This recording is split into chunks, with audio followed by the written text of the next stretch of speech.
So I'm honored today to introduce our guest speaker, Dr. Kimberly Denu. What a wonderful, wonderful woman. She's a truly remarkable and inspiring woman, and a wonderful privilege and honor to get to know her through this process. She has such an impressive resume. I just encourage you to read it. It's in your program. She has accomplished so much in her life and has been so meaningful in our world and in our community. She's a global Christian. She just returned from Antarctica, and she's traveled to 7 continents, and not just for pleasure, but to empower and to bless young people around the world with her knowledge. She's a two-time Fulbright scholar, and she was also the vice president of Azusa Pacific University before she came here. You can honor her achievements in remarkable ways. She's married to her husband, Johannes, and as she says, they are grateful for their 3 children. I have no doubt you will be blessed this morning by this delightful woman. Please join me in welcoming her to our breakfast.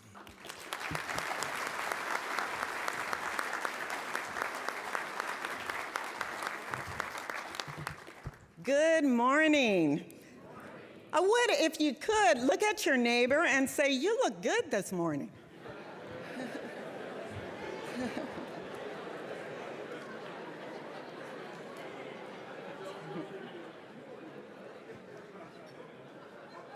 It is so good to see you this morning, and I just want, as we start out this morning, I want to first thank the YMCA for their many years of service to the greater Santa Barbara community and the ways in which they step into the gaps of the community to meet needs and to change the trajectory of our young people's lives and many more. So can we thank them once again?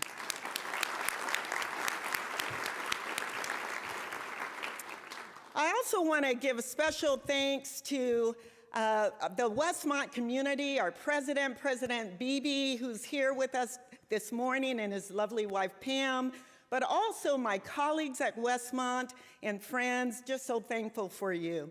And then last but not least, I'm so thankful for my husband and children who are here, but also my parents. If you could just wave your hands, Mom and Dad, just so grateful. My husband, normally I like to embarrass him by calling him my hot chocolate, but I will try to behave this morning. If you would, look back at your neighbor and say this: it's all about grace. It's God's amazing grace. Now, it has been said that our lives are never quite as we intended. It's either our lives are much greater or they're much worse. And here this morning, I want to say, and I just am so thankful, my life has been way better than I could have ever imagined. I have been blessed beyond measure. I recognize that I have a wonderful husband and amazing children. I was able to earn a PhD by the age of 30. I traveled to 7 continents, but largely, again, not just globetrotting, to teach on 5 continents, but to do ministry on all 7. I have the privilege of, yes, writing a book. In fact, my mom and I edited a book together called Mothers Are Leaders, and to write articles about African-American experience and international relations, looking at welfare reform and other things. But more than anything, I've been blessed to have grown up with a deep sense of God and why God matters, the God factor that has made all the difference in my life. Now, before you start hating on me to say, "Oh, here we go with an overachiever," I want to acknowledge this. Success can actually be very misleading. Success can appear with the illusion that someone is exceptional or self-sufficient or extraordinary or amazing or has this unusual amount of luck. But I want to read a quote from Lead with Prayer that I think is just so appropriate. By the way, it's an amazing book. If you get a chance to read it, I highly recommend it. It says, "The great lie for leaders is the illusion of our own self-sufficiency. We can act as if we have sufficient intelligence and knowledge to solve the problems that we face and lead our families, churches, or organizations in our own strength. But it's hard to be arrogant." I want to say that again. It's hard to be arrogant, especially when we're on our knees, where our hearts are reminded that we are first followers, not leaders. It's only God's amazing grace that the reason I am standing here before you today. Not because I'm so special, not because I am any better than anybody in this room. It's only by God's grace that I am standing here. So if you want to know the secret sauce to my life, or if you want to know what makes me tick, I want to say this. The greatest part of my story, if you're looking at my life, the greatest part of my story is really Jesus Christ. There is no other name by which I can declare that I am here, that I'm standing before you. There is no other reason that my life even makes sense unless you look at the cross and pointing to the cross of Jesus Christ and how he has made all the difference in my life. Well, statistically, I want to acknowledge this, and I'm going to ask them to move the slides forward. Statistically, I shouldn't be where I am. Statistically, I'm, again, only here because of the amazing grace of Christ. There's always a backstory. If you look at anybody's life and you want to understand what makes them tick, there's always a backstory. And here, I want you to know, you know a little bit about my achievements, but I want to tell you the backstory. Well, first, I never planned to go to college. So how do you become a chief academic officer at a prestigious college like Westmont College and you never planned to go to college? Yeah. I was academically behind in elementary school. In fact, in 6th grade, I was in Mrs. Liu's class, and I was in a course where these were the kids who were academically behind. These were not the kids who were supposed to make it. And in fact, we knew that and internalized this. But I had this teacher named Mrs. Liu. And Mrs. Liu, Chinese American teacher, took all the kids that nobody else wanted. She took the kids that were academically rejected by others. In fact, our classroom was on the outskirts of the campus. And we knew, we internalized that we were not the bright kids.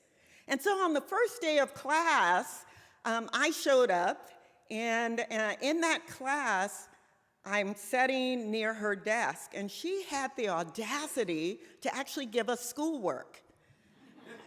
And so I had the audacity to go to Mrs. Liu's desk, and I said, "Mrs. Liu, don't you know we're not the smart kids? Why are you giving us work?" And she stood up, and at that time, I was about 11, I guess. She stood up, and we're about the same height. I like to say she was probably a little bit over 4 feet or something, I don't know, but I was already taller than her at that age. And she said, "Don't ever say that again." And I said, "But Miss Liu, I can't do this work." And she said, "You can and you will." And I said, "I can't and I won't." And we went with this tug of war back and forth. And she said, "You can and you will, and failure is not an option."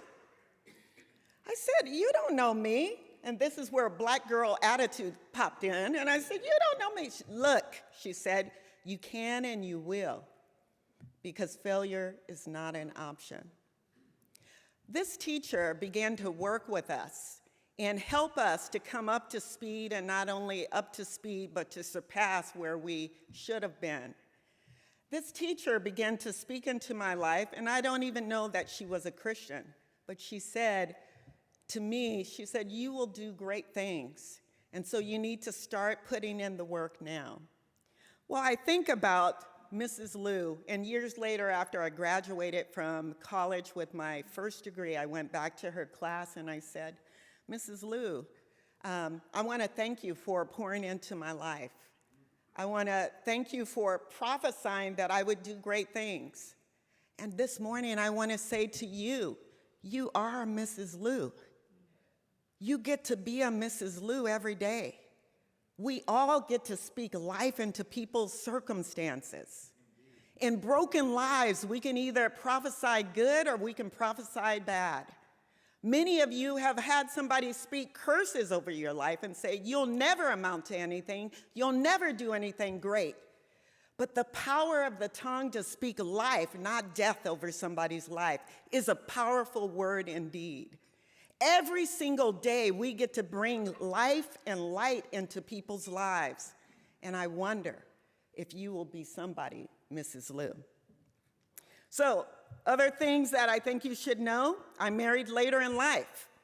In fact, so much later that my grandmother told me at one point, I'm not only gonna pray for you, I'm gonna fast for you because you need divine intervention. I said, okay, Granny, well, whatever it takes, I'm good, I'm up for that. I was also told that I would not have children, but you see my 3 kids over there, and the doctor, to the doctor's surprise, the doctor who told me, oh, because of your fibroids, you can probably forget having kids, she just happened to come to the delivery on duty that night, and she's like, why are you here? Said, remember, you said I couldn't have kids. Well, something is wrong because I'm having the 3rd right now. By nature, I'm timid, but because of God's amazing grace, I can stand before you today and I can speak to others around the world because God equips us even when we feel insufficient. I had amazing grandparents who prayed for me, and I would wake up in the mornings at their house, and I would see both of them on either side of the bed praying on their knees. That image is burned into my head. The power of praying grandparents who would pray not only for their children, but their children's children, and so on and so on. I have amazing parents who allowed me to globetrot all over the world, and somehow they were not concerned for me, and I think, should they have been concerned for me? Probably they should have, but they're like, okay, go with God. We know you're good. I was like, wow, okay, either they didn't care or no, they cared. Well, all that to say, God's grace is sufficient. 2 Corinthians says, 2 Corinthians 12:9, my grace is sufficient for you, for my power is made perfect in weakness. Therefore, I will boast all the more gladly about my weaknesses, so that Christ's power may rest on me. You see, I don't have to be perfect because Christ is perfect, and I rest in him. I don't have to achieve because Christ has already achieved in and through us by the blood of the Lamb. So John Ortberg talks about the gift of insufficiency. None of us are sufficient within ourselves. We're inadequate. But I love how John Ortberg says, it is in fact our inadequacies that direct us back to the foot of the cross, back to this endless source of wisdom, creativity, and help, and that is through Christ and Christ alone. So when I feel like I don't have adequate time, I don't have adequate wisdom, adequate insights, or adequate resources, I can turn to the foot of the cross. You'll see a picture up on the slides. This is a picture of me in Rwanda. I went back to Rwanda. I was invited to come for the 25th commemoration of the genocide that happened in Rwanda. I'm sitting in between 2 people, and we're all smiling. but the picture, again, can be misleading. What you're watching up there, these are two people. One who was responsible for killing the other's family. And I was in this village called Reconciliation Village. And they were sharing their testimonies. The woman is sharing how her family was murdered by this gentleman's family, and how he, at the end of this genocide, repented, and these two were reconciled. And I wanted to understand, because the woman began to share that when he got sick, not only did she forgive him for what he did to her family, she went to this man who would be perceived as her enemy, and she went to take him soup and to care for him because he was convalescing. And I said, well, how is this possible? Are you guys serious? Like, is this real? And they said to me, we're Christians, and forgiveness is what we do. I want you to think about that. We're Christians, and forgiveness is what we do. Scripture says you'll be known by your love, not by how well you argue, not by how knowledgeable you are, not how skilled or talented. You'll be known by your love. And I wonder, do people know us by the love of Christ? Is forgiveness what we do? Well, here's the thing. No judgment here. I often think back when I am tempted to be spiteful or to, I'm going to get somebody back, or they did me wrong, to remember them and say, oh yeah, I'm a Christian, and forgiveness is what I do. And when I think I can't forgive, I go back to the foot of the cross. Lord, help me. I need your forgiveness. I need your grace and mercy, so help me to extend that to others. Well, I hope more than anything that our success will be our dependence. Our success will be our dependence not on our knowledge, not on our careers, not on our money, not even on our fantastic relationships, but that our dependence will be on God's grace. It's only by God's grace that we're here. I had years ago a quick chance. I was a senior in college, undergrad, and I was working as, doing some casework with social workers. I was doing visits, and I went to visit a particular mom who was with 3 kids. She was single, and she was living in a 1-bedroom apartment, literally just a mattress on the floor. And we began to talk, and she had been struggling with drugs, and I was there to pick her up and her kids and take her to a facility and to help facilitate putting the kids in foster care. And we began to talk as I was driving, and she said, where did you grow up? I told her where I grew up, and she said, I grew up in that same neighborhood. Where did you go to school? I told her my school. She said, I went to that same school. She said, but how old are you? And I told her my age. She said, I'm the same age. And she said, what's the difference? Well, your life looks way different than mine. And I said, the only difference between maybe you and me is that Jesus saved me. And my life and your life maybe would have been reversed. But I just happened to come to know Christ as my Savior at an early age. And that has made all the difference.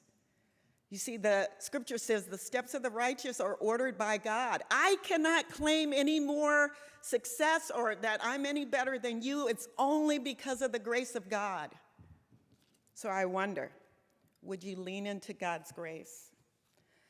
God's grace is not about our works, but about God's work. God's grace is not about how wonderful we are, but about how great God is. Ephesians 2, in closing, says, it is by grace that we are saved through faith. It is the gift of God, not works, so that no one can boast. Will you receive God's gift today? God's gift of grace. So this Easter, may God's amazing grace engulf you. May it surround you on every side. May it it penetrate your hearts and your minds. May you know that you are loved without a shadow of a doubt. May you know that he paid the ultimate sacrifice because he loved you. May it fill your life. May it give you peace. May it give you hope. God bless you on this Easter. God's blessing to you.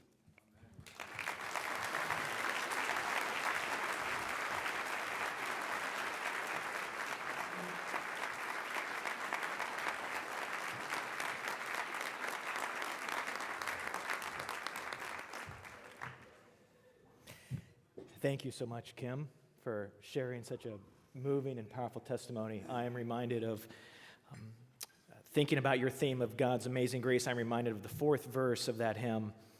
The Lord has promised good to me. His word my hope secures. He will my shield and portion be as long as life endures. Your life has so affirmed that declaration, and we are so grateful for you. And we're so grateful that you live a life that models that, affirms that to teachers, students, and leaders in our community. So thank you again for sharing.